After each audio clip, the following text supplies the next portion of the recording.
Hey, it's your old pal Slim, and this is 70 Millimeter, a podcast for movie lovers just like you. Disclaimer at the top of the show, we are not experts, but we do love watching movies. With me each and every episode is my close friend and artist, Danny Haas. Hello. And our close friend and movie insider, Protolexis. No, my name is Sydney Jenkins. Every movie that we cover is connected to a theme for that month, and this time it's Win-vember. The hosts get to choose any movie they want, and you can use the chapters in your podcast app to skip to our main discussion. This week it's Proto's pick from Robert Altman in 1973, The Long Goodbye.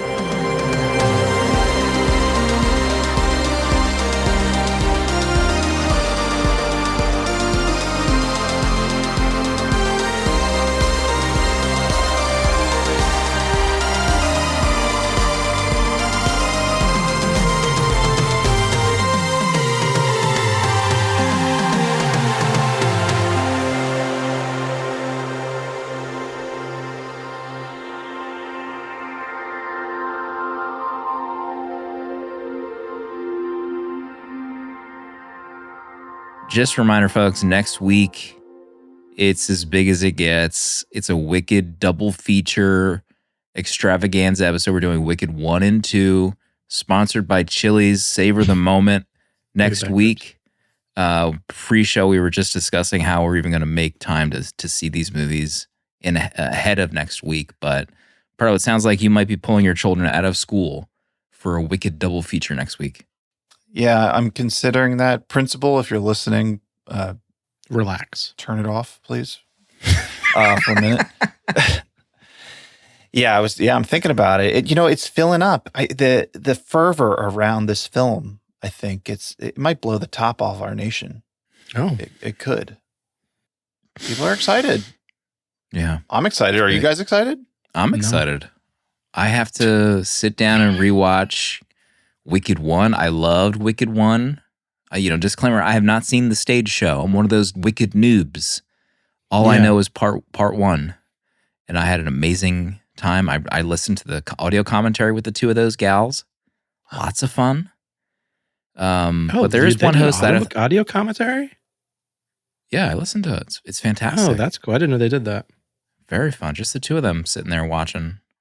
But there's one host that I don't know if is super excited.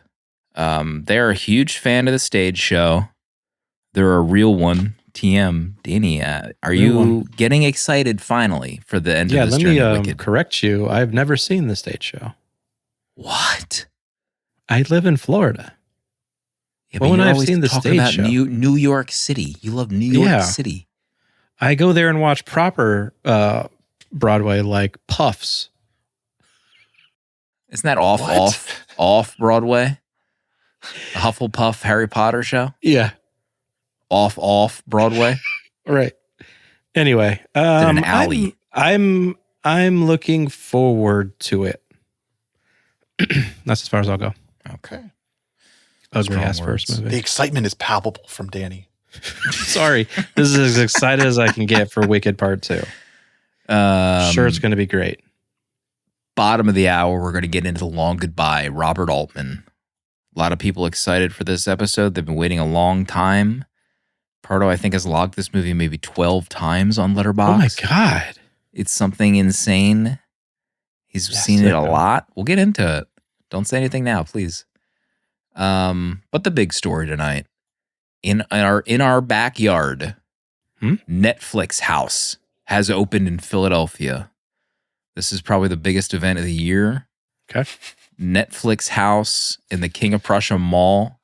People have been waiting for it. And the prices have been released. And I'll be honest, it's not good. Pro, you've been looking at the pricing. You've been studying the pricing. Yeah. What are your thoughts? What is Netflix House? What can you tell the audience about this event that is happening in Philadelphia, the East Coast? Yeah, we are doing a high-level analysis within our Discord today, breaking down the pricing because it came to us over the wire. Insider information was delivered to us. Can't reveal our sources, but we saw the ticket pricing, and they released their trailer for this event space, which the people in the video are hyped up for it. They're very excited. And it feels to me when I'm looking at this that it's an attempt to make a smaller, almost like theme park experience at this location, this Netflix house. And they talk about being able to swap in different experiences. So right now it's, there's the One Punch experience. One Piece. One Piece. And there's Wednesday, the Wednesday experience you can go to, which I great things about these properties. People love this. And it's about a 1 hour experience for $40 a ticket. Which to me, when we're breaking it down, we did some analysis, some comparisons. It's, I don't know. I don't know if I'm going, I don't know if I would commit to this. Seems like a lot. It's a lot. For a little. If you went for all 4 paid attractions, I think there's free attractions there, but there are 4 paid attractions. It's like $120 if you do all 4. I'm sorry, this isn't a movie theater? It has a movie theater as well. I have no idea what the situation there is. I'm not sure if they're just playing Wednesday episodes on loop or what. But comparatively, I've done some analysis on my end. Okay. And I think Magic Kingdom single day tickets is like $108 to $180. So we're talking Magic Kingdom pricing. Dynamic pricing. Right. For Netflix house. I do think that Proto and I need boots on the ground to see what this event is all about. I think we maybe need to film some content, put something together. Maybe I put my editing hat on and we film the two of us at Netflix House, King of Prussia, Philadelphia, East Coast. Can you make like a little Muppet puppet of me so you can bring me along? My God. Yeah, I'll just whip up a puppet of you real quick. We'll bring that along. Proto has to buy 5 tickets to see Wicked. You think he's going to have the time to make a puppet Danny Haas for this trip? Maybe a listener can do it. That would be cool, though. If anyone has the bandwidth that's listening right now that can create a Danny Haas puppet, have it. We need a puppet experience at Netflix will sign House. Licensing agreements to allow my likeness for the puppet. No, I was just going to bring it back to Netflix House. Continue with the puppet talk. Let's talk more about Netflix House. I'm not done with Netflix House. Okay. Believe me. Hannah in chat, they aren't doing Stranger Things. Wild choice. This is the problem here. On the East Coast, Philadelphia, greater metropolitan area, there's more than one of these things? There's one in Dallas. There's going to be one in Dallas. We're getting Texas? Wednesday. We're getting Wednesday instead of Stranger Things. Dallas is getting Stranger Things. Oh, wow. Every freaking location should have Stranger Things. Who gives a rat's A about Wednesday? Oh, you might need to believe that. That's dark. It should be Stranger House. Yeah. Cut the Netflix out of it. Like, no one cares about Netflix. Show sponsor. I need Vecna walking around in there. God. Like, what's his face? Art the Clown. Get Art the Clown out of here. Send that idiot to the moon and get Vecna from Stranger Things walking around with his coils neck. That's what I need. Okay? I will say that, you're saying, because I had that thought too. Is like, is there free stuff you can do there? Is there like a restaurant I could eat in? They have this announcement video, and the whole video, I watched the end of the video, and it's still not clear to me maybe it's what AI. I can do there. Is it an AI commercial? Only Coca-Cola is fully AI. Nonsense. Anyway, folks, if you're curious about our boots on the ground content coming to a screen near you, stay tuned. Join our Patreon. If you want to see Proto, myself, and Puppet Danny Haas. I know, or maybe Danny's more of a Muppet than a puppet. Yeah, Muppet Danny Haas. Stay tuned to that. But we got a lot of show to get to. Jim Henson, if you're listening. I got some bad news.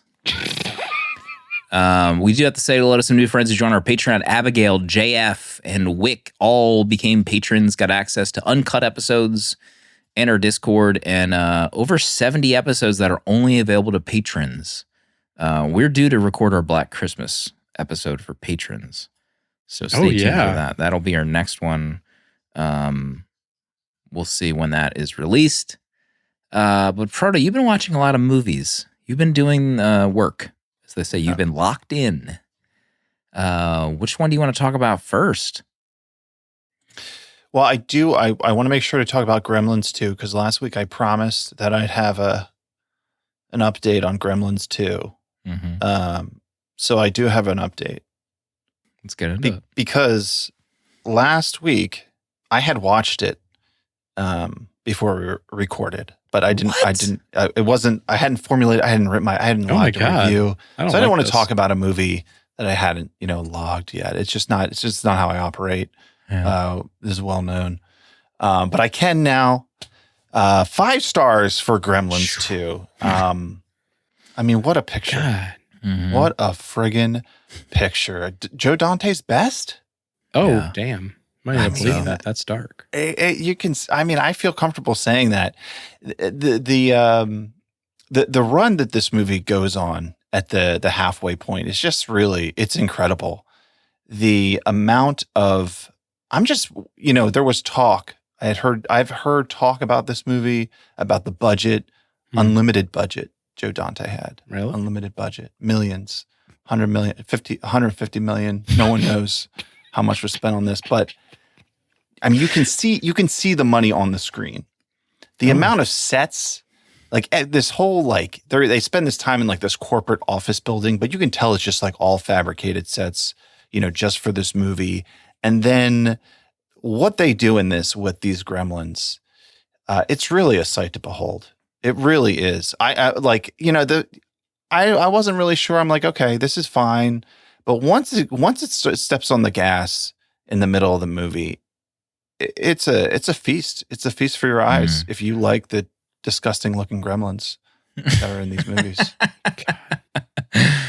So I was going to say I accept your apology, but I feel like the insults that I took last week. Wait, I'm sorry. What would the apology? What is the apology?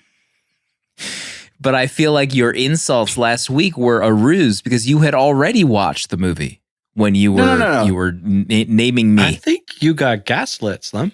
No, my comments last week weren't about the quality of the movie. They were about the meta conversation that people can't stop bringing up whenever this movie comes up. Mm-hmm. Mm-hmm. What is the meta conversation about Gremlins? What a picture. It's not for me to say. When are we covering it? Never. You imagine Proto having to sit through the meta conversation of Gremlins 2? He'd bring it down a star. It'd be game over for Gremlins 2 and Joe Dante. I mean, I love Gremlins 2 now. Has Danny even watched Gremlins 1? He's never even watched. Maybe we need to do a Gremlins double feature. If Wicked 1 and 2 is a success, sponsored by Chili's Savor the Moment. Why don't if that's a success, maybe we do Gremlins 1 and 2. Why don't we do a triple feature when the third movie comes out? The Gremlins trilogy. The Gremlins cinematic universe. Gremlins universe. People are asking. Okay, what about speaking of franchises? I mean, another win. I would presume you watched Fantastic Four: First Family. That's huge. Yeah, Fantastic Four is finally on Disney Plus, and my son wanted to watch it, so we put it on. I gave it 2 stars. I don't really care. I didn't really care for it. I thought the casting was pretty bad in this. I don't like Pedro. Okay. As Mr. Fantastic. I didn't really care for anyone in the gang. But the 2 like no names, the 2, Fantastics that nobody cares about, they were particularly bad. Joseph Quinn. Is that his name? Stranger Things. The guy from Stranger Things. Oh, is that? Yeah. See, Eddie. I don't watch Stranger Things, so I don't know who he is.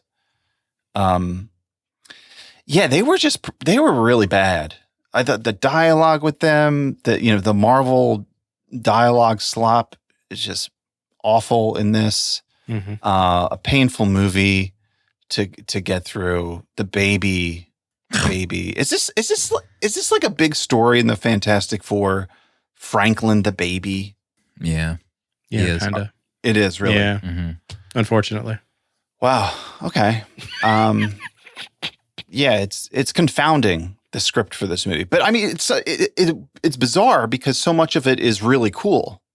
You know, the world design, the gadgets that they have, the look and feel of it, their little robot that takes the cassettes. Adorable. Yeah. Very adorable. You know, parts of it are great, but it didn't work for me. There should have been arrests made for the CGI and the planning around the special effects around the baby. There should have been a court-martial. Yeah. At the very least, when the movie was reviewed. Yeah, there was a moment in like planning where someone at the table said, "What if we just do CGI for the baby?" Right. And at that moment, someone could have just slapped him, and we would have had a different movie. It was a man. Yeah, but even so, they did. I'm fairly certain they did a plastic, baby. And I remember Vanessa Kirby like handling this baby, and her second hand was not on the baby's neck. She's like putting the baby down with like one hand on the baby's back. That baby's dead. That plastic baby. But also Joseph Quinn, who is Johnny, had one of the worst haircuts in cinematic history. You better get used to this guy because he's playing George Harrison in the Beatles quadrilogy by Sam Mendes. Yeah. Yeah. We know you're a Beatles head, so you're going to be there for those movies, Proto. Day one. He doesn't even look like George. I don't think anyone looks like any of these characters. Not my George. Paul Mescal, Joseph Quinn, Harris Dickinson, and Barry Keoghan. You talk about star power. Saoirse Ronan plays Linda McCartney. I thought you would say Yoko. Linda. Who plays, is Yoko cast? Yes, Anna Sawai. Oh. She's in F9. You should know her as Elle. I said, I know her. Shogun. She's in Shogun. Yeah. Oh, she's the lead in Shogun, I think, right? Or one of the leads? Yeah. Yeah. Right. There you have it. All right, this Beatles talk is dragging the show down. We got to move on. No, everyone is falling asleep listening to this in their podcast apps. It was like we're listening to the Beatles music. We're just falling asleep. Maybe the last thing, Party, you did rewatch Wicked, potentially with motion smoothing on. Is that accurate? What is this about? Yeah, one of my more controversial reviews on Letterboxd.com. But we had the privilege in our town of having an outdoor viewing of Wicked Part 1 in our park. We have like this little nice outdoor stadium. They had a projector there. So we get to the movie. We're a little late, and I sit down in my my love seat, my portable love seat with my wife, and I realize motion smoothing is on. I'm like, what did I get myself into here? But I'm a person who's open-minded. I try to remain open-minded. And as I'm watching this, one of the benefits of motion smoothing is that it has like that effect where you look like you're watching, live television. It feels like you kind of feel more of the set and it looks more like a live production. And because Wicked has that appearance, there's dance numbers, it's a musical. I think it actually benefits from the motion smoothing. And it looks like you're watching a musical. Whoa. So okay. I'm just saying, we're gonna cut all this. I don't know if I would turn on motion smoothing, as a choice, but I think it's worth looking into. God, that was so fucking loud in my headphones. Loudest fart I've ever heard. Holy shit. It's not even that loud in my headphones. It's like regular level. I don't know if you guys get it at full volume. Riverside, if you're listening. I'm bleeding. I'm sorry. What was the one trip that we took where one of the TVs in the house was on motion smoothing and I made it my mission to fix that TV? I think it was a Samsung That took you way too long to figure it out too. Samsung frame. Calls it something else. The OS is just trash. It's a trash fire. Yeah. Figured that out. Well, I can't. I was hanging out back, and I come into this house, and there's a group of 10 people sitting in this living room watching Apocalypse Now with motion smoothing on, and there's Slim in the back with his hands covering his eyes so he can't see the screen. And I said, "What is going on in here?" The worst part is that our 10 friends had no issue with it. They're watching it on a Samsung Frame TV, and Martin Sheen is gliding across the screen like it's a live action production of Apocalypse Now. They're all having a great time. We legally can't get into why we're having a great time. Everything changed that day. Everything changed. Danny, I don't think you watched anything. Is that accurate? Did you watch anything top secret? No? Nothing top secret. Busy week for me, busy weekend. Yeah, nothing. I didn't watch anything. You know, you were at Disney this previous weekend. We could have mentioned that on the show last week. Why you got to keep these secrets from us? It probably boils down to me forgetting, if I can be honest, to bring it up on the show. Because I don't want to talk about myself like that. But I had a great time. Okay. Signing some art, signing some Star Wars art. Sat with my friend Karen Hallian, a dear friend of mine, friend of the show. Friend of the show. Another famous Star Wars artist. Mm-hmm. We had a great time. Next time, maybe, Casey, if you're listening, can you send me a DM? We don't have to ask Danny to tell us that there's an event happening. We can coordinate offline to promote it. Something like that. I don't think we have time to get into what I've been watching, but I'm just about finished Stranger Things season 4. We have been mainlining 2 seasons this week. You're running up that hill. We just started the final episode. I forgot the final episode is like 2 hours plus. It's a long one. Wow. It's crazy. What did we cover for the podcast? We did 4. It was me, you, and Ian. Perdo, I think, bailed. Yeah, he doesn't watch it. Right. He just confirmed. Great episode. All right. Should we get into the main course, the meat of the episode, the long goodbye? Just a reminder, folks, for December, we're technically off. All those episodes are already recorded. They're not going to be on the public feed in your podcast app. You can only listen to those episodes on our Patreon for free and paid members of our Patreon. We have 3 episodes done in the can, and they're tremendous. And they're going to knock your socks off. Believe me. But for right now, it's Windvember, episode 290. Robert Altman, Perdo's pick. What's this movie all about, Perdo? Philip Marlowe is a private eye working in Los Angeles. He drives a 1948 Lincoln Continental, and much like his car, he is a man out of place among the glitz and sheen of Hollywood and the drugs and rock and roll of the 70s. He's an honest man trying to make an honest day's wage, solving the mysteries of others' lives.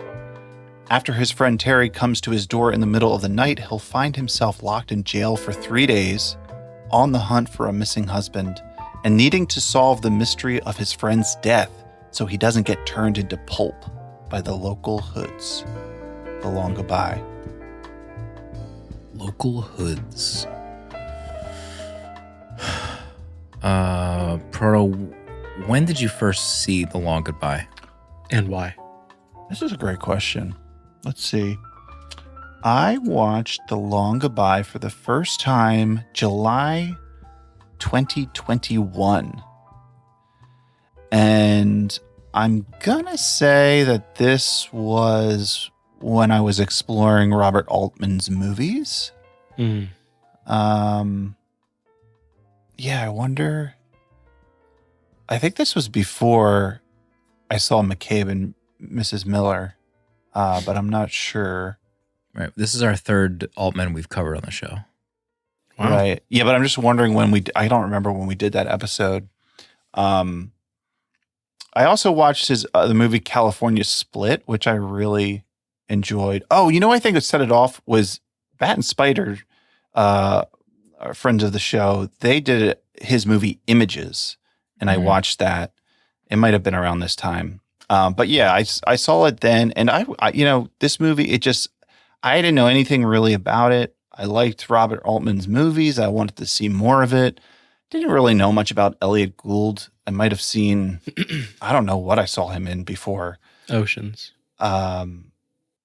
And then, yeah, I mean, I stumbled on this movie and it was an instant 5 bang for me. I think I put it in my top 5, my top 4, called it possibly my favorite movie ever. I'm going to have to revisit. So yeah. And now I think I've seen it 4 or 5 times in these Good 4 Lord. years. I'm a big fan. Have mercy. I thought I was going to correct myself and say that we did the MASH movie, but that was a pilot episode, right? Was that the first episode of MASH that we did? Yeah. For Patreon? Yeah. That was for the pilot eps. So we've done McCabe and Mrs. Miller, The Player most recently. Fantastic picture. And then now The Long Goodbye. Yeah, Images I remember really liking when Bat and Spider covered that. Deanie, what's your history? My history with Altman is the podcast. I've only seen McCabe and The Player and Long Goodbye. I've always had Gosford Park and Nashville kind of out there to watch. And honestly, Popeye has been something I've wanted to dig into mainly because of Robin and Shelley. If I can be honest. This One day I'm going to get reminding me of to like Popeye. Franklin from Fantastic Four homage. But I watched Long Goodbye. This is my second time watching it. I watched it just after Proto watched it. I got influenced by him, and so I had to watch it. When Proto gives a 5-star, it changes the game. It changes the game for something to make Proto, watch a movie more than twice. Yeah. And give it 5 stars. I mean, that's a big deal. I can't think of any other movie that, knowing Proto this long, that I could say he's watched this much. I can say one other movie off the top of my head. Avatar: The Way of Water. Yeah, that's the only other one. Have you logged Avatar as much as The Long Goodbye, though? No, I don't think so. But give it a couple more years. It might get there. Maybe. Yeah, he's got a pretty wild filmography, Robert Altman. It's crazy. I remember Dr. T and the Women with Richard Gere and Helen Hunt. Farrah Fawcett, Laura Dern, Shelley Long, Kate Hudson, Liv Tyler, Tara Reid, Andy Richter. Successful Texas gynecologist finds himself amid a bevy of women and their problems. Dr. T and the Women when? I mean, his film Shortcuts has an insane cast. Yeah. So I'd love to watch that. Yeah, we're not experts, folks. Okay? You're coming here for Altman history. Hopefully Proto's got some because you're not getting it from Danny and I. All right. Jesus. Gosford Park, I remember the poster for. That's a West Coast Video era. Like that, we rented out a lot of copies of Gosford Park. That poster is burned into the back of my head. Yeah. The Long Goodbye, I have no history up until yesterday when I finally watched this movie. Oh, this was your first time? This is my first time viewing. I just know that people love The Long Goodbye. Oh, The Long Goodbye, noir. Oh, Elliot Gould. Oh. And that quote from the movie that was maybe in half of the reviews that had come in from this movie. The other half. So it's okay with me. It's okay with me. It's okay with me. Every review coming in, it's okay with me. Elliot Gould, I think, Danny, you're right. Maybe the only thing that I grew up with Elliot is the Ocean's movies, Ocean's 11. I mean, for me, he was Ross and Monica's dad on Friends. Loved his character on that. And then even researching the movie, I didn't realize that he had such a tumultuous career, especially around this time. He divorced Barbara Streisand and he was addicted to drugs or really just on drugs around this time. And the movie before this was just totally shut down and never made because he was just unworkable. And they just literally just canceled the movie, which is just really wild. And so him even getting this movie was a miracle, kickstart. Damn. I didn't realize that. Which is not what you would expect, because you think of Elliot Gould now, he's like this lovable grandpa. Yeah. And not like, a guy shutting down movie productions, I guess. What movie was it? I'm scrolling back. I feel like I'm scrolling forever to find this. This movie? No, the movie that got shut down. Oh, I guess it never released. No, it's not going to be on here. I can't remember the name of it. Something Mockingbird, or I don't know. To Kill a? Pro, what's at the top of your list for this viewing of The Long Goodbye? The top of my list, the thing I love so much in this is the score, the song, the Long Goodbye tune that's in this. I can't think of another movie that does it in the way that this does it, where it's one single song presented in almost like every style you can imagine, and it's prevalent throughout the whole movie. And then not just, and it's placed inside the world, so it's not like it's a song that's played over the movie. It's a song that's played in the movie, whether it's on the radio, the pianist at the bar playing it, literally the doorbell is playing the tune. He goes to Mexico, it's played there. It's played everywhere. Someone's humming it. It's at the grocery store. It's just, you're inundated by this song. And I think there's something about that I think just works so well in this movie. And I love the tune. I love like the weirdness of the lyrics. I love that it feels like it's permeated in the world. It's almost like following Philip Marlowe wherever he goes. So that's definitely one of my favorite parts of the movie. I mean, has that ever happened in a movie before? Like, just like one song before is just, or since? I have no idea. I'm not an expert, but it's just like I don't remember a scenario where that's happened before. And maybe it has, but yeah, that was such a cool, like, new idea, at least to me, that just the same song would just appear in different, styles throughout the whole thing. I thought that was pretty rad. And of course, it's John Williams, which when you think of John Williams, you think of French horns and orchestras and massive sweeping scores. But for him to write the one song and it to be just played in different styles feels so genius. And I don't understand how they got to this point. Maybe you do, Proto. If you said you watched like a commentary, maybe they talked about it or something, but I don't even know how you would even plan that out and be like, yeah, let's do something like this and have John Williams do it. Yeah, I did watch I listened to a commentary because I have the 4K of The Long Goodbye that came out a year or two ago. And there's a commentary on there from historian Tim Lucas. And he didn't really talk about it. He just kind of mentioned John Williams. And then also John Williams had a partner, Johnny Mercer, and they did it together. Mm-hmm. But I really couldn't find any other information about it.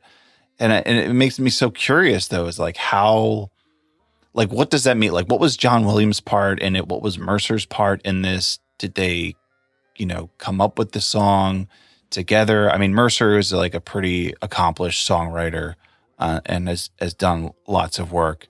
But then, like, just coming up with the different versions, like, to me, like, I feel like I could watch a whole documentary on, like, just how they worked this song into the movie and like found a place for it, and like what was Robert Altman's role in that, and just how it worked, because I can't think of another movie that does it to this extent, with just like one song embedded in the movie. And like, at what point too in the filming did they make the decision? Like, or like how many scenes had the song kind of like in it already? Like, was the piano song, was that actually happening as they filmed, or did they just like add in everything like after the car radio song, like the doorbell or whatever? Yeah. A lot of planning. He also did Images with Altman. Which is pretty crazy. Images when? It's a great question. Altmania continues. Speaking of which, we have an Altmania t-shirt on vhsvillage.com if anyone wants to buy it. My number one is Philip Marlowe himself. Okay. I had a Boss Baby tweet getting Fletch vibes from this movie. Ew. And really like Gross.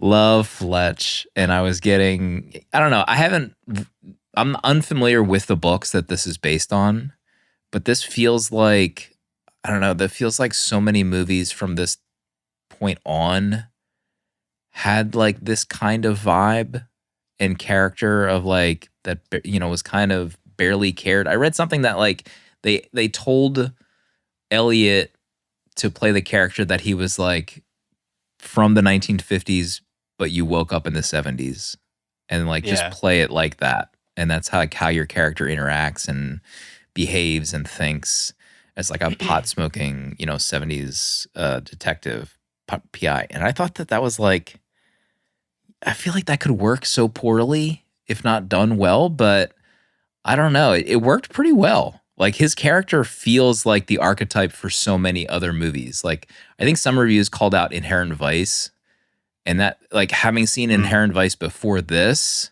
I didn't like Inherent Vice, but this, I was getting like major Inherent Vice vibes of just like the way that movie unfolded, the various like hijinks that pop up with the lead character. I also haven't really watched The Big Lebowski maybe since it came out. Sure, I think a lot of people compared that as well. But I love Philip Marlowe, and I really enjoy these kinds of movies when they're done well. It's just like you're kind of along for the ride and see what like happens, and you're just kind of like a fly on the wall in some of these like potentially dangerous scenarios, and then they just like expand as you go deeper into the movie. Does that resonate with you as well, Pro? Is that why you're so attracted to this film?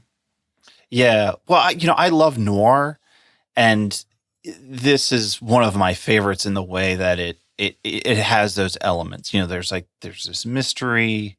You're following this character who doesn't really know is trying to solve it, and there's parts of it that are vague, and there's like some red herrings.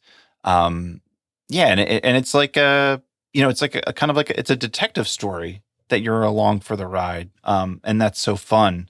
And yeah, when you're Slim, you just mentioned like seeing Inherent Vice and then seeing this and being like, oh, just the connection there. I remember I had watched Cowboy Bebop, which is an anime that is like the main character in that is like Philip Marlowe from The Long Goodbye. And that kind of like blew my mind when I saw this. I was like, oh my gosh, like everything that they were doing in that show was like this character.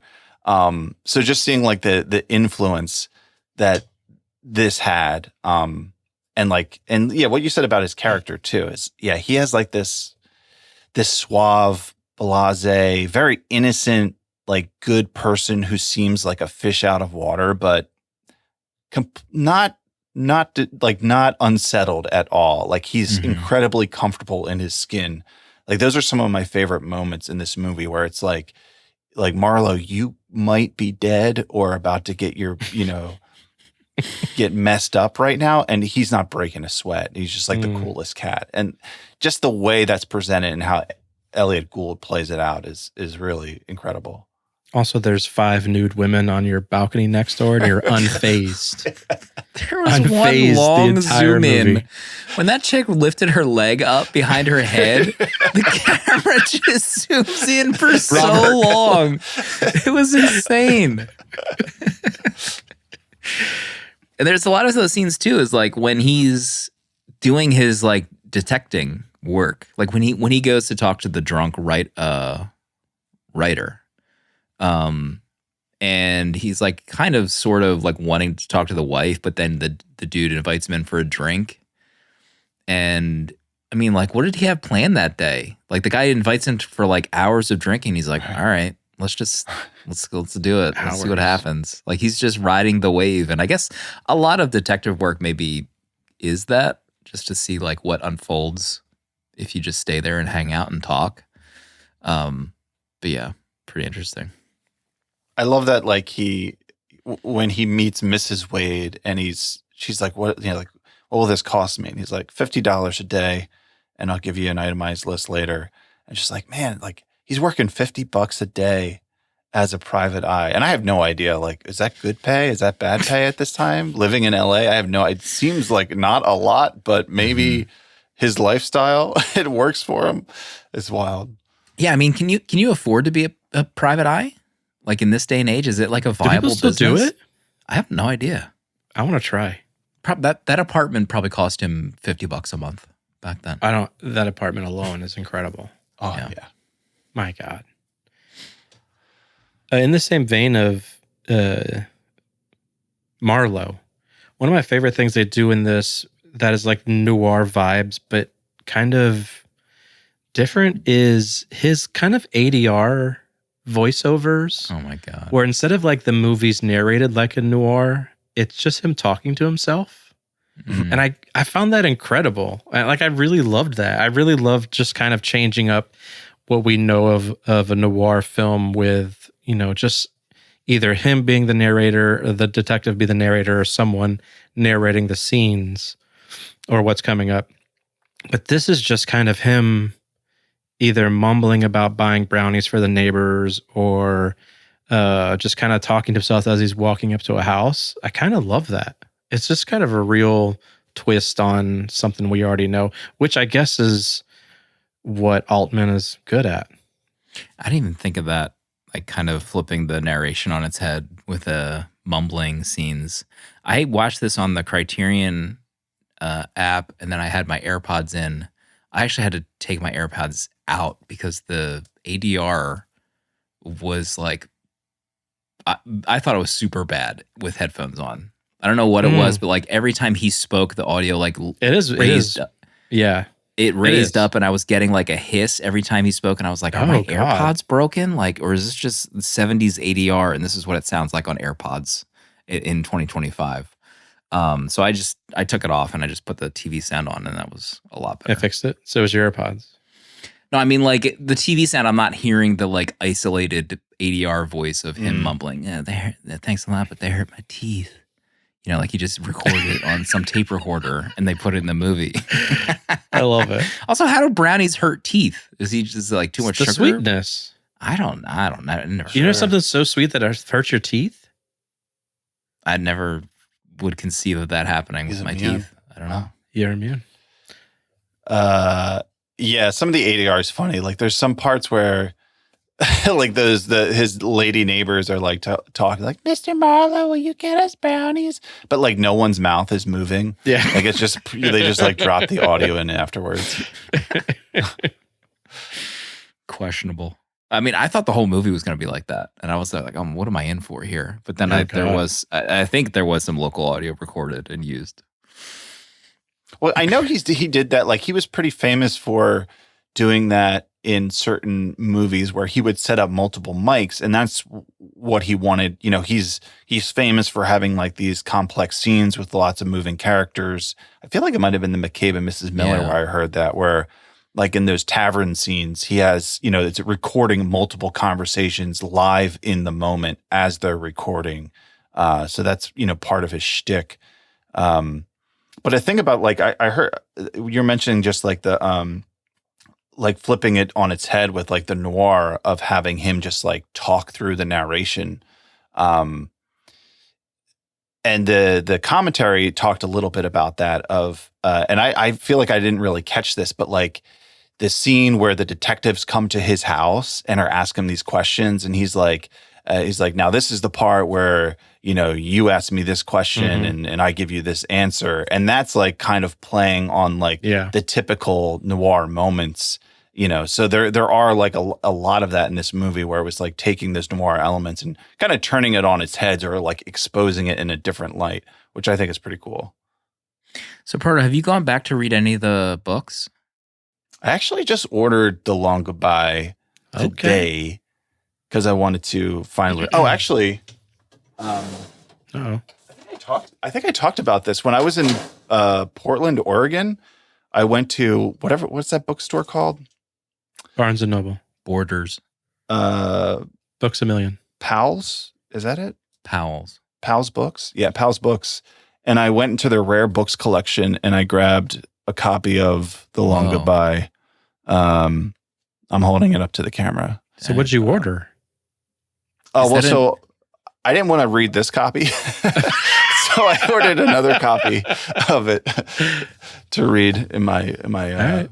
So home. is that the original cover? Or is that like a modern recreation? Because I'm getting like criminal Sean Phillips art Yeah. design Yeah, from that for cover sure. big time. right? This is I never opened it up. Uh-oh. Don't I'm even not touch sure it. the year. Like I could check to see what edition it is. Mm. Yeah, I'm not sure if this is like a first edition or not. It's pretty cool though. But I have read the Raymond Chandler book I read recently was The Big Sleep, which is an awesome story. It's I would say it's similar to this. Isn't it and I also loved Philip Morrow? You know what? I don't remember if it's the same character or not. Because it is a movie too. Yeah. Oh, yeah. Yeah. Richard Mitchum plays Philip Morrow. Yeah. Oh. Great book. And it's not too long. Also Bogart. Wait, there's two Big Sleeps. Bogey? Bogart and Lauren Bacall. There's two Big Sleeps. Oh, I think Proto's taking a photo now. Art. Yeah, I can see him positioning. Oh gosh. Post the photo. Stay tuned in live chat for the photo drop. Photo drop is happening. We'll let someone else Google if this is an OG. Danny, was that your the noir point? voice? Do you have another Yeah, I mean, Okay. I really love that. I'll do one more. Yeah. Vilmos Zsigmond.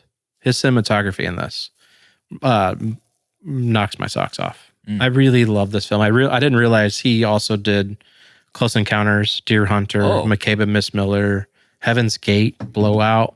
My God. He's done some absolute bangers. And this one, there's something about the simplicity of it, of just going around. I wrote down, this is my Once Upon a Time in Hollywood, because I just, him running down the street chasing the wife in the convertible.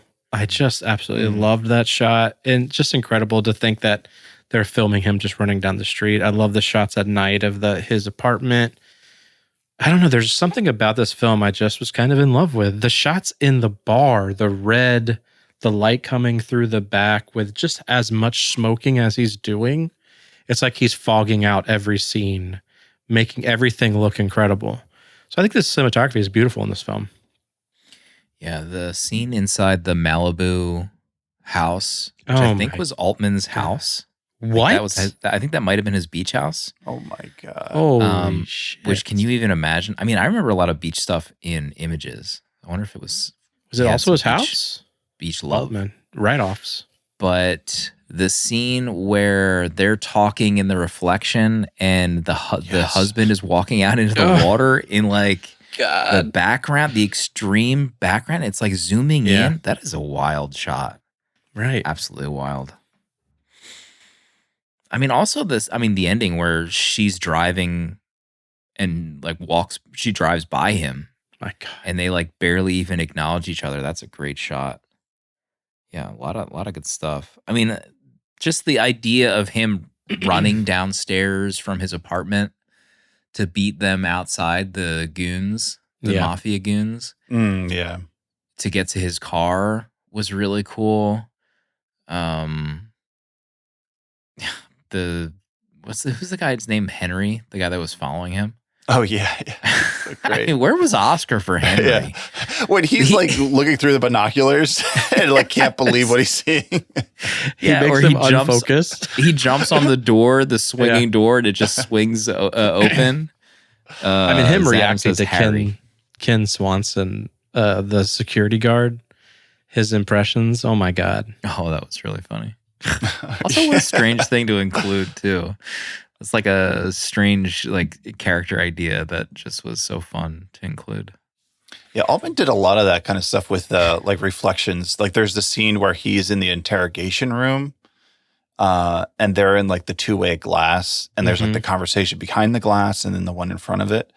Apparently Gould did a decent amount of improv and he improvised the whole taking the fingerprint ink and rubbing it on his face and pretend like saying he's going to the big game. Like that was all him in the moment, like coming up with that. Did he shower at all for this film? Let's get into it. He wore the same outfit. The For the smell. entire- He had to entire have film. been permeating a stink from his body. You know he doesn't shower. That apartment doesn't have a shower. It doesn't have running water. Poor No. cat. I need to get one of these suits. Just like Is Go that who you're going to be at the grocery next shopping. meetup? Yo, Next if you meetup? dress as Philip Alt-Man- Marlowe? or, yeah, Marlowe. do I get this suit and get a perm and go as Oh Philip my Marlowe? God. Just chain smoking the entire time. Mumbling, walking by people, never having a conversation. Yeah, the smell. I think Casey might have even mentioned that in her review. I mean, how about the writer and he share, they drink together. What was that bottle he brought out? It was like frozen, right? It was Oh, yeah. encased in ice. That was so I meant cool. to look that up. God. Do we need to go back to what do they call it? Icebox? Is that what they called it? My God. An ice box? What are you Yeah, he's talking like, about? it's in. I remember when they came, they asked for a Coke, and he's like, it's in the ice box. Also, how about that scene where Augustine, I think his name is, he slaps his lover with the Coke bottle, messes up her face. Oh my God. Harry's reaction to that, he's like, his jaw dropped in the backdrop. That was, Yo, I his wanted to face was screenshot that. awesome. That guy was a great actor, but man, what a way to like convey that this guy's a nut and he'll do whatever it takes to get Yeah. his money back. It's when you get to this scene where he makes everyone strip down. You're like, yeah, this checks out for this guy. Right. He's gonna make Arnold Schwarzenegger cameo strip down to his neon green briefs. Oh yeah. The line, I wrote it down, I sleep with a lot of girls, but I make love to you. And then he smashes her face with a Coke bottle. Oh my God. All-time villain. Yeah, that scene is so insane. I feel like I still don't even know what to make of that. It's so jarring how it happens. You're like, what is going on with this? Mhm. The movie definitely shifts a gear. In that Mhm. scene. Pro, next on your list? How about we talk about the ending, because I feel like there is actually like a decent amount of pairing, I think, or like mirroring of scenes, and I feel like that scene, Marty smashing the bottle against her face, is almost like a mirror for like the brutality of the ending and Philip killing Terry. Okay. I mean, I was like shocked the first time I saw this that he pulls out his gun and blows him away, right? Because Philip Marlowe is like the most unassuming, polite, easygoing guy for the whole movie. And then for him to find his friend, after all this work and without hesitating, just not even saying anything, just pulling out the gun and blowing him away. I was like, what is happening right now? But I feel like it's so satisfying, I think, anytime I see it, because you just see like the journey he's gone on and the way he was treated by his friend. And Terry has like this insane line. Philip says, "So you used me?" And Terry's like, "Hell, that's what friends are for. I was in a jam. Like, what's the big deal that I used you?" But him just like blowing him away, like it shocked me. So I'm curious as what your guys' reaction was to that. Yeah, I like couldn't even figure out what the plot even was like. As a first time viewer, you're still like confused. Like, wait, so who did kill Terry? Who killed his wife? You're still like, I don't know. At least for me, I was unpacking it as Marlowe did. And then you see that his buddy is still alive, and then his buddy has like no remorse for killing his own wife, and then he calls Philip a loser at the end there.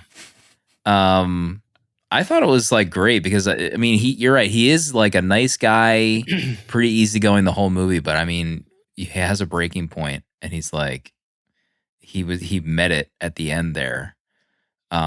I thought it was a great ending. I mean, I loved, because really, like, I'm still like was thinking, how is this woman involved who hired him to find her husband? And like at the end of the movie, you're like, damn, you guys kind of creeps. Like, she's driving to like presumably meet up with him to start their new life together. But it's like, damn, that Flowing is down the river. not what I was expecting with these two. And their plan almost worked. So yeah, it was pretty shocking, but I loved it. Yeah, I love it too, and I love that the journey we go on with Philip through the entire film, where he is trying to like defend his friend the whole time, where he truly believes that Terry didn't kill his wife. Jerry, what's his name? Terry. Yeah, he's like fighting for his friend. And he's just like going out there and dealing with the mob boss. And so we're going on this whole journey, and to like, for it to unravel at the end, it felt like one of the most satisfying endings of a film that I've seen in a long time. It just felt right. Like, kill the guy, because he's a complete asshole. He has no remorse, calls him a loser. I mean, it's fantastic. Before I forget, I have to mention that Augustine, that we talked about, the mafia boss. He was a film director, and he had directed On Golden Pond. Do you ever hear that movie? No. Katharine Hepburn, Henry Fonda, Jane Fonda. So he was like in the biz. I knew I was going to forget if I didn't mention it. One of the things one of the things I think that's great about returning to this movie is that I feel like it's convoluted enough that each time I watch it, I'm like, wait a second, what? Like, how does this work out? Like, what is the story? But going back, like, I know, of course, Mrs. Wade, like, she was the one having the affair with Terry. Like, that's always clear in my mind. And like on returning viewings, it makes that so much more, what's the word? Just, I guess, like, insidious that like she knows the case, and like the way she's treating her husband. I mean, really, I guess like the way they treat each other, it just makes that I think all the more powerful. And then there was one other thing that I wanted to mention. Oh yeah, it's just like how Marlowe really doesn't have any of it figured out. Like, you don't, like, the same, he's in the same boat that we are, because like when Roger Wade walks out into the ocean and then he's having that conversation with her and he's like, "You think your husband killed Sylvia Lennox?" Like, he doesn't know what was going on until he sees her leave Marty Augustine's after dropping off the money. And then it's like, oh, that's where it all clicks for him. So like Marlowe is like as lost as we are too. Which I think is pretty cool that like we're in the same boat as he is, until he puts that together and can find him. And then the way like I love that he goes to Mexico once and he can't get anything, but then he goes back with the James Madison and is able to like re-bribe these guys with another $5,000. A $5,000 bill. I know. I couldn't believe that. $5,000 bill. I mean, the first time they show it, it looks like a fake. And then they show like a better version like 10 seconds later. I don't know if they like had to redo it or what. Terry was played by Jim Bouton, who was a baseball player. I think this might have been his first movie that he was in. He like retired in the early 70s. I thought he was like a face pitcher, that I right? recognized. Yeah, he was a pitcher, I think. Yeah, pretty crazy.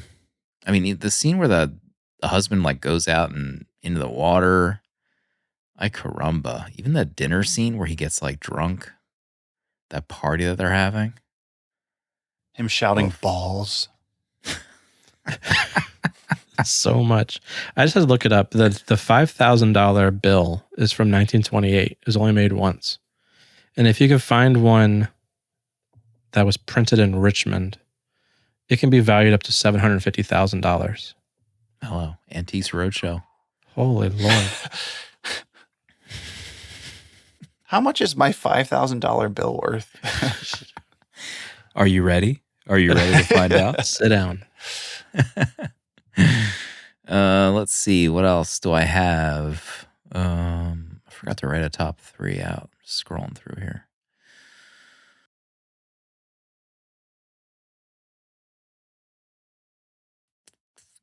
It's the albino turd himself. Great line. I had to write that down.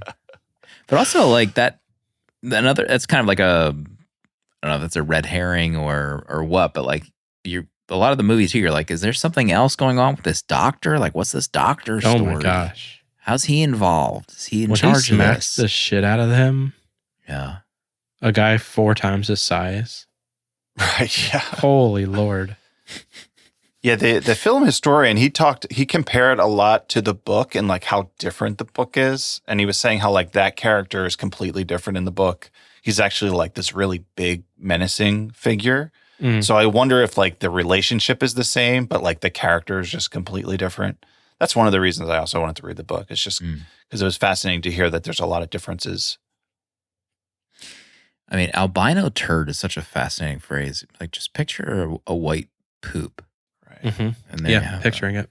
I mean, if that happened to me, that would be like a miracle. Like I'd be calling my family up to the bathroom, right? Like, honey, come look at this. I mean, God is speaking. Get the Antiques Roadshow on the horn God is for the speaking. albino turd. I wanted to point out that the husband's mug, the coffee mug he was drinking from, maybe it wasn't coffee. That was a gigantic mug. He's a Massive. big dude, and that mug was huge. Yeah. Yeah. Cripes.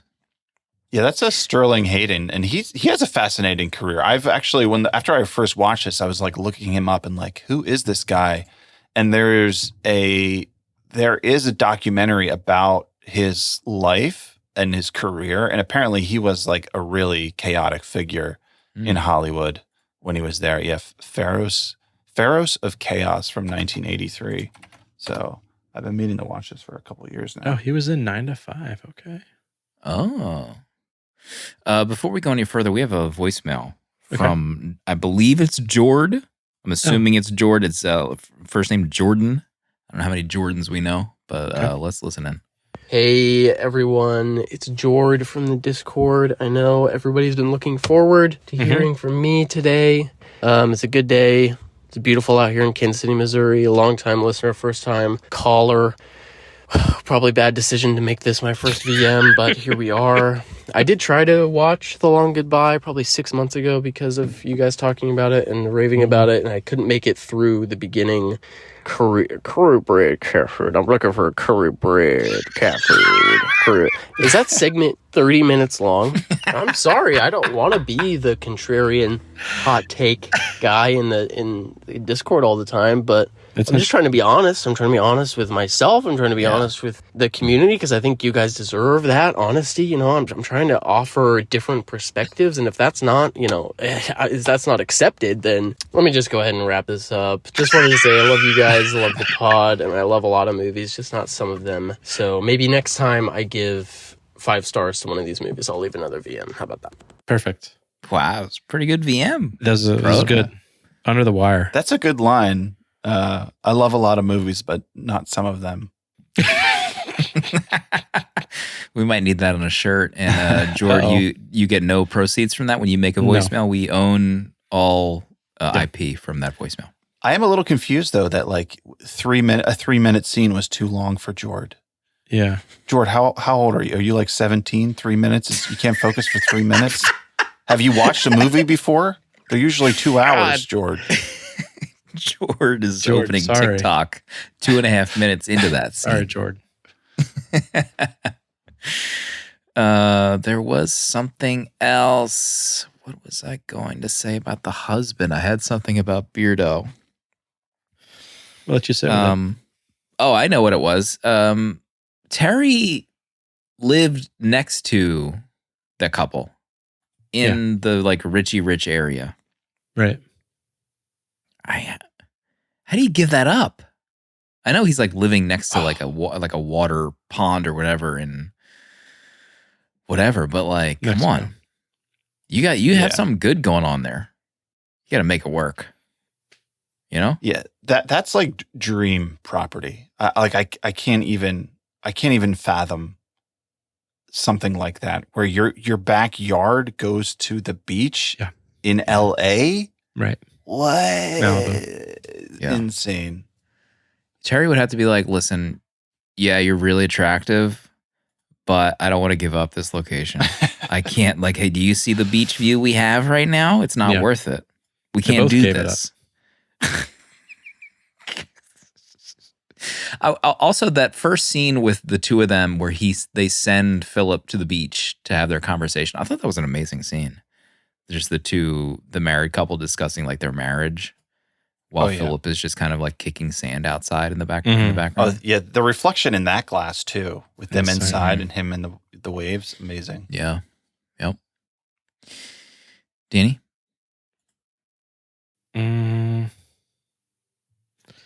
I think the only other note I didn't read out loud was the hand and the cat food.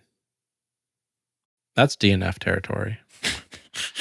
That was nasty. Did Jord even make it that far? I don't even think Jord did. Maybe Jord didn't catch that. Wasn't cat food back then just like 90% ash? And Ash? like, I think so. I mean, cat food back then was foul. I mean, it might still be foul. I've never owned a cat. I just assumed it was like ground beef. 10% ground beef, 90% ash. Ash. Someone you can saying confirm. ash? It's gross stuff. They're Like- not eating healthy back then, these cats. Jeez. I don't think dogs were either, to be honest. Ash. I could be frank. We have, I mean, the Arnold Schwarzenegger jump scare in this. Yeah. It's so wild because he's like a legend, like just an absolute Hollywood legend. And to see him just standing around in a film where he's a nobody was, it's just insane to me. Philip Marlowe. I don't think he had a line, Slim. You didn't hear him say that? No. Take off your pads, Philip Marlowe. Philip didn't dress at all. He wasn't having any of it. He started, then he dropped his bill. yeah. He dropped his bill flip, and that $5,000 bill was hanging That's out. right. A bill flip. Am I getting a bill flip? We all need a bill flip. Might be time. you dropped your bill flip. I heard that Arnold was credited as Arnold Strong. What? That's wow. That's a new name right there. Yeah, Arnold it's strong. It's pretty crazy. Just like it's like seeing it's like watching a movie and seeing like Robert De Niro just like as an extra. Right. It's so weird. Yeah. Or was that Rosemary's Baby where Willem Dafoe, or is it Willem Dafoe? There's somebody who's like in that movie for like a Willem split Dafoe second. plays the baby.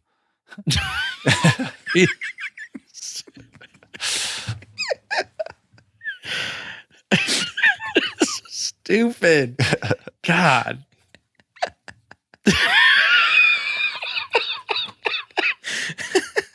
It's too late for that. Frodo's looking it up. Any more notes, Danny? No, that's it. 5 stars. That's it? I love this film. 5 stars. Yeah, I love this movie. I've loved it since Proto introduced it to me. I think another thing I was like, this, besides me saying this is my Once Upon a Time in Hollywood, this feels like my American James Bond.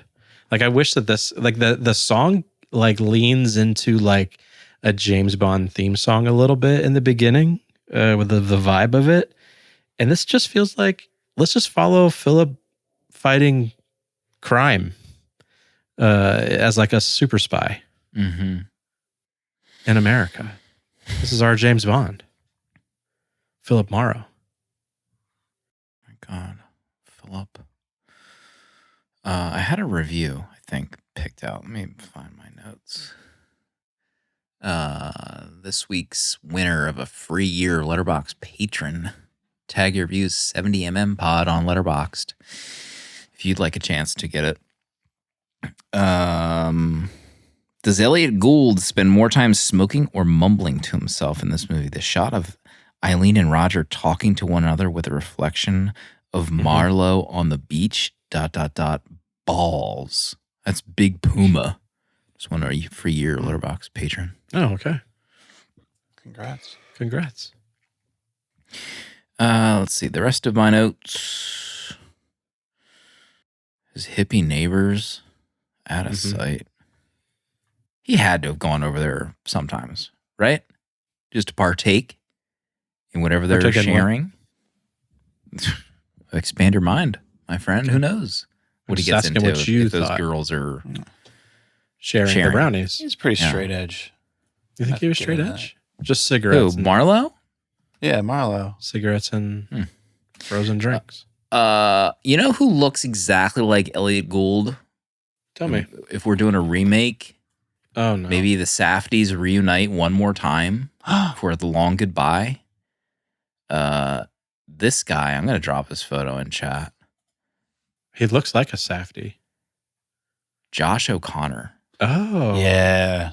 Yes. Is Josh going to be our American James Bond? Yes. What? Josh Is Josh O'Connor could totally American? do that. No, that's the best part. Oh. So yeah, that'd be pretty dynamite. Yeah, let's get Josh in a neo-noir movie. Please. I thought it was wild that he's in the paper the next day for like being arrested in conjunction, and he's like not sharing information. third with day, on the police. third day. Yeah. Sorry. He's But also risen. the photo of him was like I think it's the letterbox backdrop. Like the photo of him using the paper. It was like so weird seeing that photo. I was like, wait, who took that photo? When's it from? Also, like the poster of him holding a gun is essentially like a spoiler. It's the final Nothing shot of the says movie. goodbye like a bullet. Philip Marlowe, and he's holding a gun, and the only scene he holds a gun, right? You kind of forget though. by Yeah, the yeah, end yeah, of the yeah. end of the movie. I Not know, like but Cinema it Paradiso. literally is in the tagline and the cover is the finale of the movie. How many other films do that? This film's Yeah, they get- groundbreaking. and they get away with it, I feel like. The zoom in on her doing the split. I had to write that down. It was extended. Can you do that? Can I do that? No, but I need to learn. I need to Really? heal these abductors. Tell you what. Heal your what? I like pulled my groin last week in a game. I had to shut it down. Been ice in it? I'm not even playing this weekend. I'll be there, but I'm not playing this weekend. Still in the IR? I'm still in the IR. It's real frustrating. Yeah. Folks, don't pull your groin.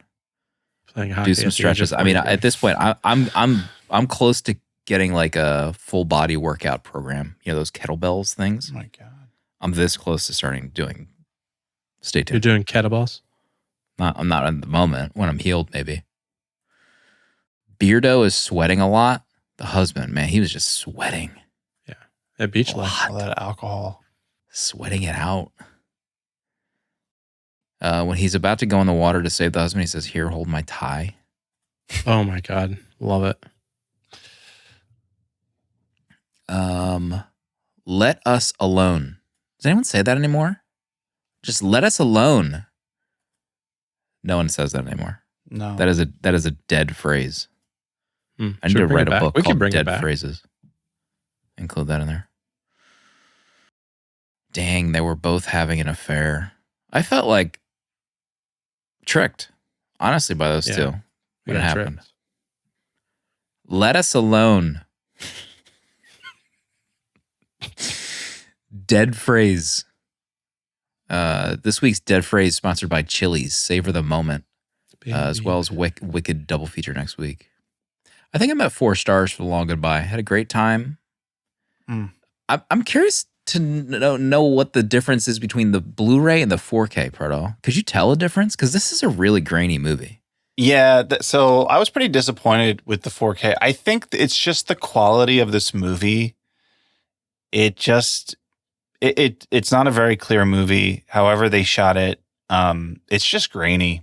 Yeah. Like the 4K doesn't really give you that much, at least in my experience. It wasn't that great. I think, and that's like one of the disappointing things I think about Robert Altman's movie. They're all kind of like this. They're all just kind of grainy, and you're not going to get that crystal clear picture, unfortunately. Yeah.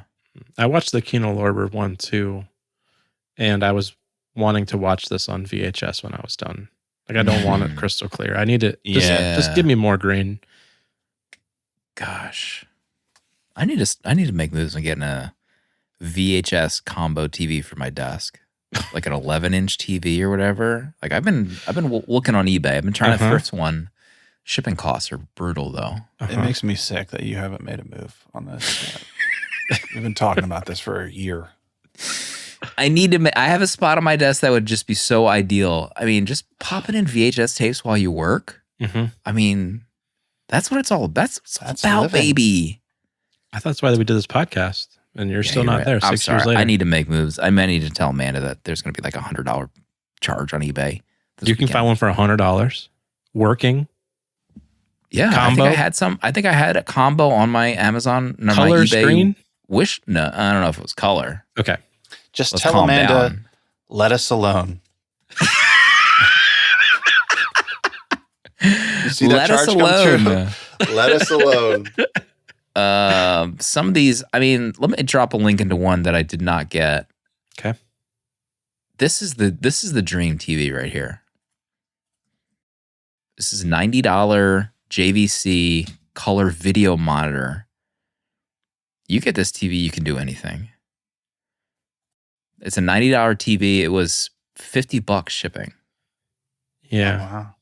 You can make an offer. What do you make an offer, bub? I could. It's the extra Make him an $50 offer. just like You just puts me ask him off. for free shipping. You can't just ask a seller for free shipping when Oh, it's $50. Yes, you can. Come off it right now. This guy's been trying to sell this probably for 3 years. Yeah, Ask it's for been free listed for shipping. so long. I'm Googling VCR combos on eBay right If now. I make an offer right now, I dare you to make an offer on that. free shipping. Dang, some of these color VHS combos are expensive. Yeah, dude. If you're getting the combo, Symphonic 9-inch color, $130, $77 shipping. 9 inches. $130 for 9 inches tonight. I need you just to start. You just need to prepare yourself. It's a $200 expense. Yeah, this is. Just get there. Just work that in your mind. Yeah. Start game planning that. Look at this listing image for this one. I'm putting it in live chat. Oh, yeah. That person knows what they're doing. Free shipping. All right, Proto, close this out.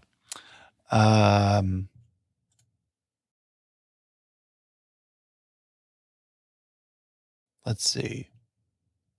Yeah, I think we've covered pretty much everything. Yeah, his apartment, his house is just incredible. The idea of having that elevator up there just doesn't even seem real.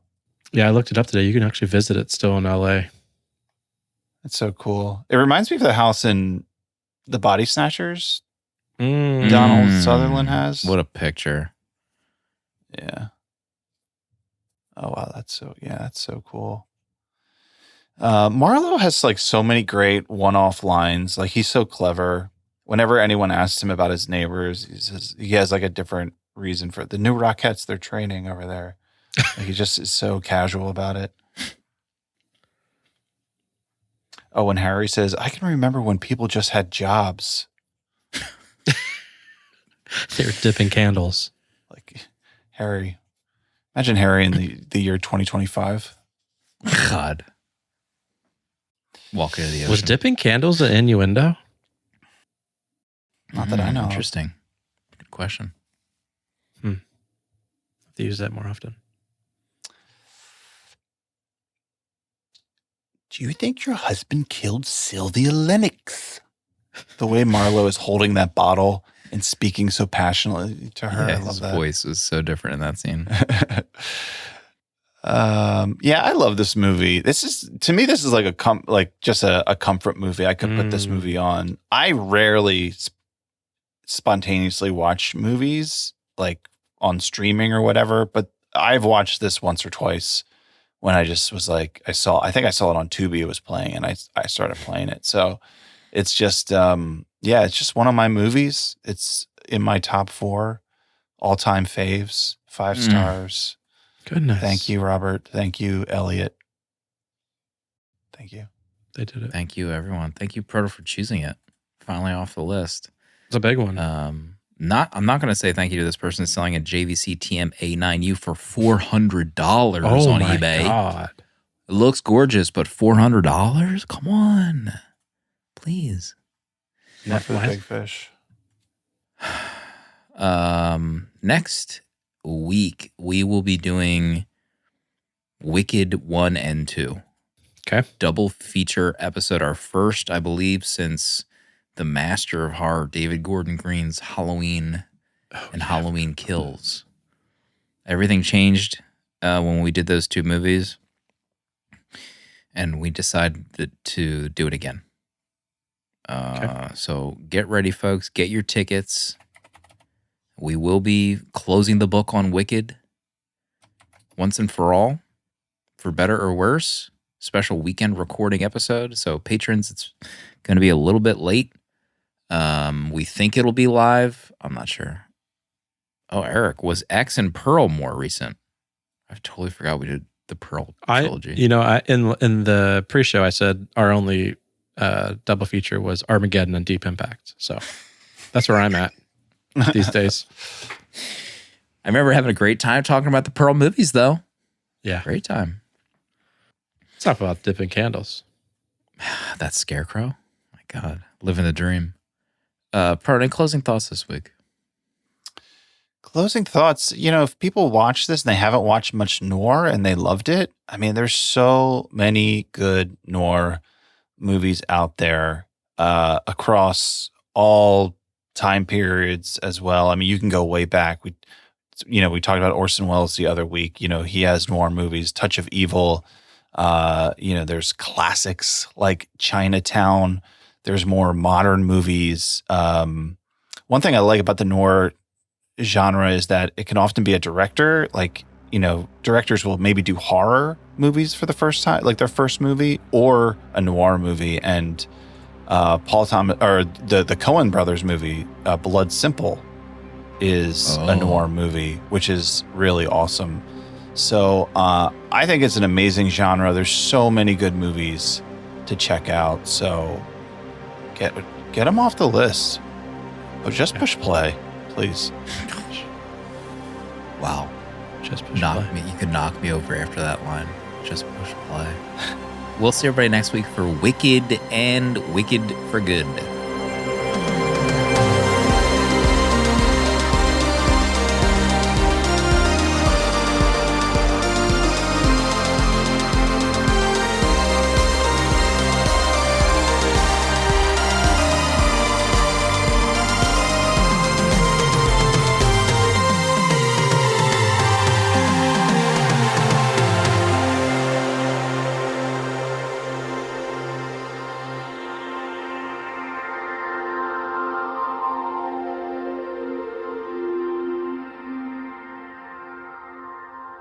"70mm" is a tape deck production featuring original artwork provided by Danny Haas.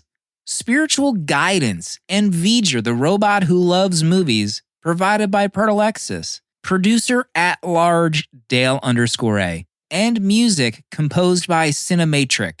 Prints and other merch are available on 70mmpod.com.